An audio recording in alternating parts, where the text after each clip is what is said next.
students. Now we have to pass on to the second part of the principle of inheritance, the sex determination. So normally in an individual, sex determination is mostly by chromosomes and sexual differentiation is by hormones. Sexual differentiation is by hormones and sex determination is by chromosomes. We have different methods of sex determination also in addition to the chromosomes. For example, metabolic theory of sex determination, like the environmental theory of sex determination. But in our syllabus only given the chromosomal theory of sex determination. If you take individual, you have two types of chromosomes. One, autosomes. Another one, allosomes. Or sex chromosomes. Or heterosomes. Heterosomes. Allosomes or sex chromosomes or heterosomes. These sex chromosomes are responsible for the determination of the sex in human beings, in most of the individuals. If you are taking the sex chromosomes may be similar. So the similar sex chromosomes are called homomorphic chromosomes. Homomorphic because it's similar. For example, the two X chromosomes in female are called homomorphic chromosomes, similar in morphology. On the other hand, if you are taking male individuals, they have two different sex chromosomes. One is X, another one is Y. That is why they are called heteromorphic chromosomes because they are different in their morphology. For example, if you compare the X and Y chromosomes, the X chromosome is normally longer and straight. The Y chromosome is shorter and normally bent at one end. I will mention here. So X chromosome is longer and Y chromosome is normally just short. So that's why they are called heteromorphic chromosomes. Now individuals with the homomorphic chromosomes produce two different types of gametes during the formation of gametes. So homomorphic, if the individual has homomorphic chromosome, they produce similar gametes during what is called the formation of gametes, gametogenesis. And such gametes are called homogametes. Homogametes. And the individuals are called homogametic sets. Because, suppose for example the case of human being, we have 46 chromosomes. If we take the female individual, we have 44 autosomes plus XX chromosomes. During the formation of gametes, namely the egg cell, we have actually 22 autosomes plus X chromosomes. 22 autosomes plus X chromosomes. Here you can see all the gametes are similar. Hence these gametes are called homogametes and the sex is called homogametic sex. The sex is called homogametic sex.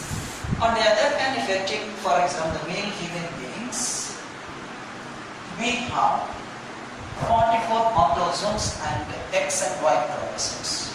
During the formation of gametes, we have 50% of the gametes are having 22 autosomes plus X.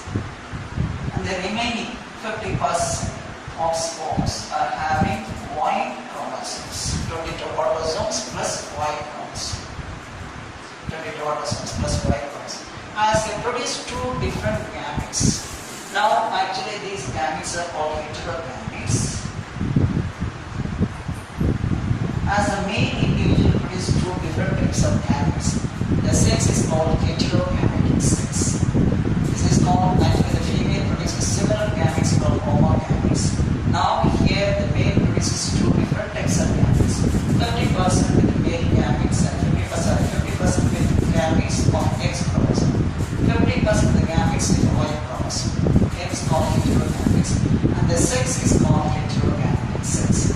And here in the case of human beings, the female is called homogametic sex. The male is called heterogametic sex based on the nature of the gametes produced.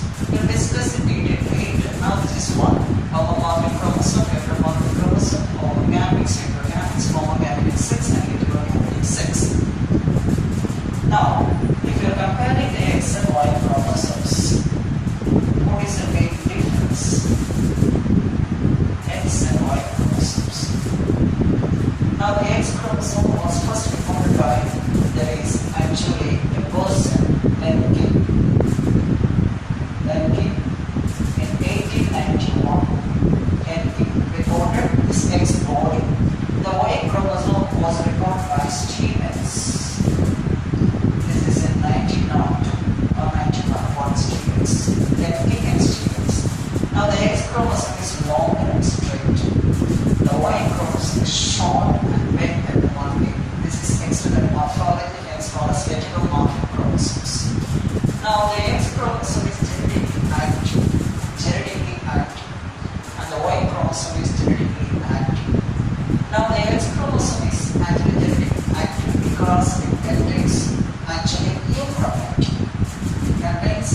or it is rich in euchromat.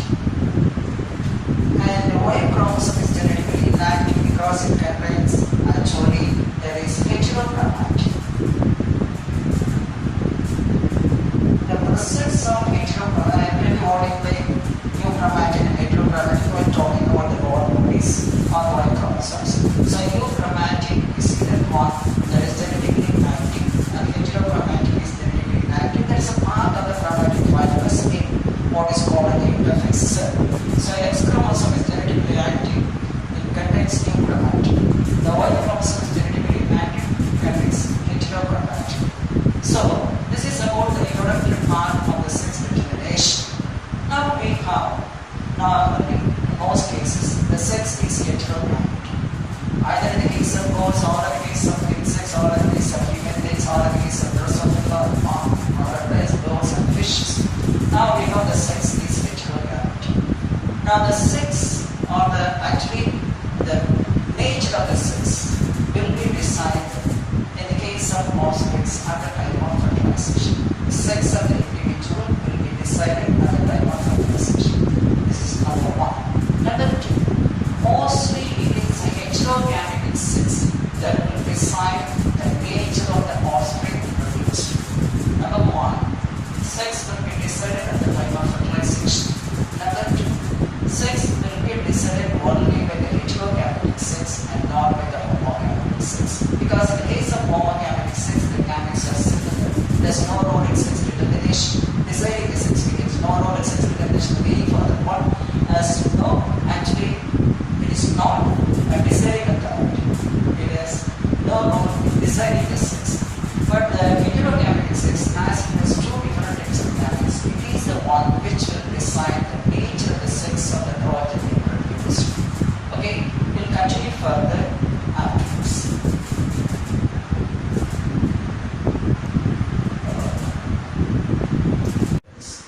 We have to continue the lesson, the previous lesson about the sex determination. Now we have two different methods of sex determination based on the nature of chromosomes. One, homogametic sex determination, another one heterogametic. But in normal sense, we are not using the word homogametic because if one sex is homogametic, definitely another sex is heterogametic. In most cases, the sex will be decided only by the heterogametic sex and not by the homogametic sex. In heterogametic sex determination, normally we have one sex is actually heterogametic in nature. For example, in human male has 44 autosomes plus XY chromosomes.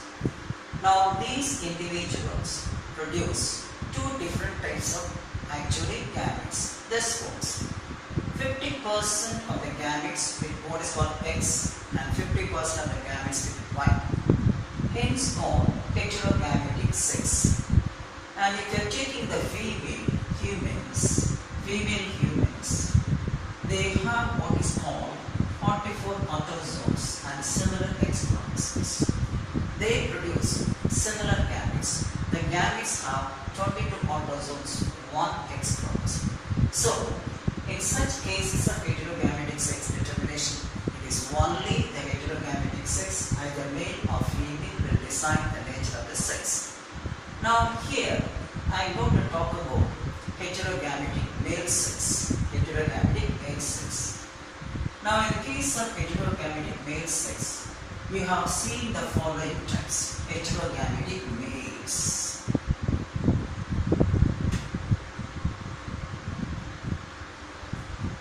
The meaning for that one, in some cases the males are heterogametic, in some cases the females are heterogametic. Now the following types are observed in nature regarding the heterogametic males. For example, XXXY type. This is one type. XXXY type. Another one, XXX0 type. X0 type. Here, the female is homogametic. The male is heterogametic. Here I represent the nature of the sex chromosomes in female and male. In both the cases, the female is homogametic and the male is heterogametic. Now the first type, see that one XX XY type. It is called ligase type.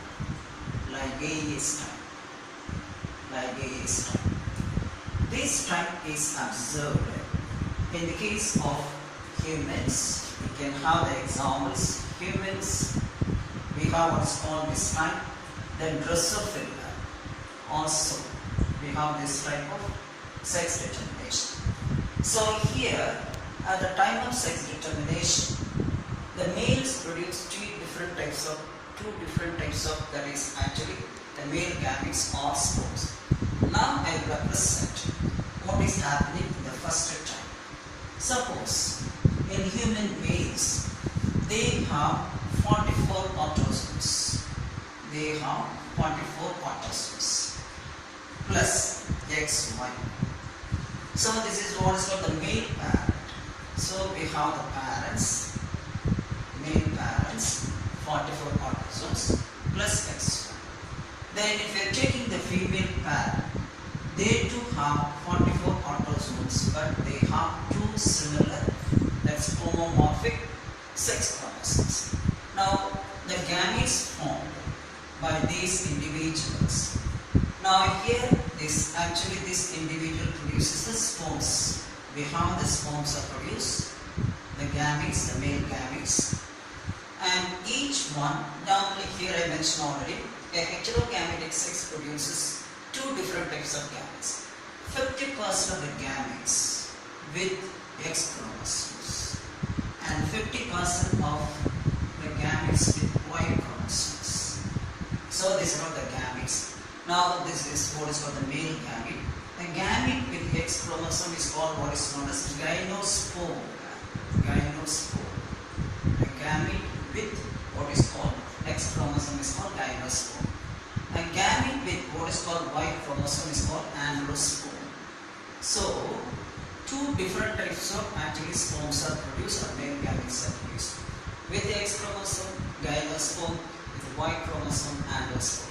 But in the case of female, as the chromosomes are homomorphic and the individual is homogametic, here only one type of gamete is produced.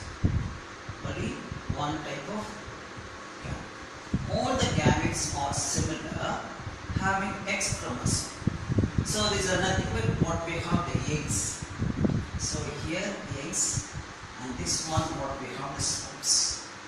Now, sex will be decided at the time of fertilization. It is only the heterogametic sex that will decide or that will determine the nature of the sex. Here, the male will decide the nature of the sex. If the sperm having X chromosome fertilizes the egg, then we have what is called once again 44 autosomes XX. This is what we have, the offspring. So this is the female sex, and if the sperm having Y chromosome fertilizes the egg, we have the seed 44 autosomes plus XX. Now this is what is called the male. This is a male sex. So here we can see the sex will be decided, number one, at the time of fertilization. Number two, it is always decided only by the heterogametic sex. So this is about what's called heterogametic male, one type where the males have one X chromosome and one Y chromosome, observed in the case of, that is, humans and Drosophila. Now another type in this method, what I mentioned, the second type, and there you have, it is observed, that type is called XXX0 type. XXX0 type. XXX0 type. Now the parents I am taking XXX0, this is a male. Now if I am taking the female, now what we have, that is this is a male, that is so this is male individual. This is the type, I made a mistake. Now listen here. In the case of these parents, or we have just, we can see, I am taking only the autosomes plus XY. This is the male individual because they don't have this type of sex determination in the the case of that is human beings, in the case of human beings we have this type, but in the case of the second type, that is what is called XXX0 type. XXX0 type. The males have actually autosomes, and the males have autosomes plus only one X chromosomes. If we are taking the females, they have, that is, autosomes plus XX chromosomes. So one X chromosome is missing in male, that results in the development of what is called the male individual. Now this type of sex determination is normally observed in some insects like cockroach. You can see this one in the case of cockroach. Some insects like cockroach. And also we have bugs. And also in the case of grasshopper. In the case of grasshopper. Now, one grasshopper, it was first noticed by a person, Clarence McCulloch.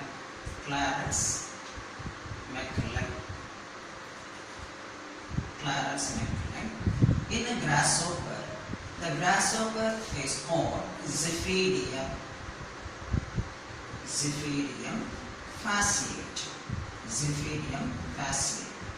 So along with cockroaches, bugs, in this grasshopper also exhibit XXX0 type of sex determination. That is XX0 type. This is the second type. Now where the males have only one X chromosome, the females have two X chromosomes. Now in the case of Ziphidium fasciatum, if we are taking the chromosome number, in the case of female we have 24 chromosomes. But in the case of male, as one chromosome is less, they have 23 chromosomes. That was noticed in this grasshopper, that is by Clarence McCulloch. Now let's go. How far the sex will be decided. As the males have only one X chromosome, they are considered as heterogamete. Now in grasshopper, now the following gametes are produced. So we have the spomes. What are the spomes produced? 50% with actually X chromosomes and 50% without X chromosomes. 50% without X chromosomes. In the case of females, all the gametes are similar. All have X chromosomes. So, as one chromosome is lacking, now the male is called heterogametic sex. So, the sex will be decided by the nature of the sperm that will fertilize the egg. Suppose the sperm having X chromosome fertilizes the egg. Now, this is what is called the egg. Then we are getting what is called the female individual. On the other hand, the sperm lacking the X chromosome fertilizes the egg. We are having what is called actually the male individual. So, anyway, here too, as in the case of XX, XY, here the sex will be decided by the nature of the sex. The male sex, what is called the heterogametic sex, will decide the nature of the offspring produced, the individuals produced. So, both in XX, XY type and XX, X0 type, the sex will be decided by the heterogametic sex. This is number one. Secondly, it is a sperm that actually that fertilizes the egg, decides the sex. So the sex depends on the nature of the sperm that fertilizes the egg. Okay, these are the two different types coming under the category that is what is called heterogametic males. Two types, XX, XY, XX, X0.